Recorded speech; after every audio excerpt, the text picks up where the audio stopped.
ان فی جسد بنی آدم لمضغہ، بے شک بنی آدم کے جسم میں گوشت کا ایک لوتھڑا ہے، اذا فسدت فسد الجسد کلہ، کہ جب وہ بگڑتا ہے پورے جسم کے اعمال بگڑ جاتے ہیں، اور جب وہ سنور جاتا ہے پورے جسم کے اعمال سنور جاتے ہیں۔ قرآن مجید کی جو آیت پڑھی گئی اس میں اللہ تعالی نے فرمایا کہ قیامت کے دن نہ مال کام آئے گا نہ بیٹے کام آئیں گے، الا من اتى اللہ بقلب سلیم، جو سورا ہوا دل لائے وہ اس کے کام آئے گا۔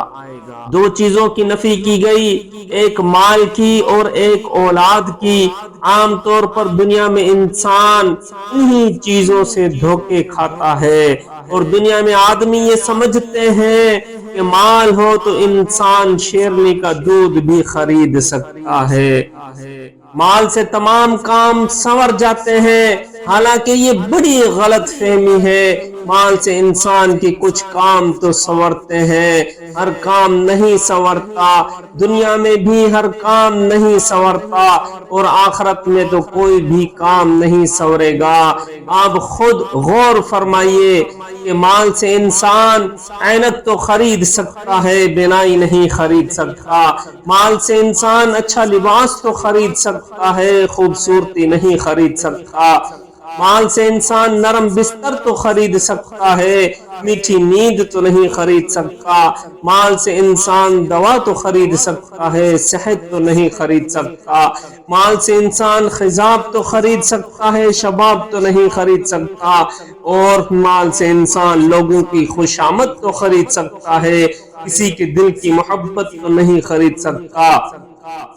مال سے انسان کتاب تو خرید سکتا ہے، علم تو نہیں خرید سکتا۔ معلوم ہوا کہ دنیا میں بھی ہر کام مال سے نہیں ہوتا، لہٰذا آخرت میں تو بالکل ہی کوئی کام نہیں ہوگا۔ کیا چیز کام آئے گی؟ الا من اتى اللہ بقلب سلیم، جو سنورا ہوا دل لایا، ایسا دل جس پر ماں سوا کی محبت کے اثرات نہ ہو، جو ماں سوا کی محبت سے محفوظ ہو۔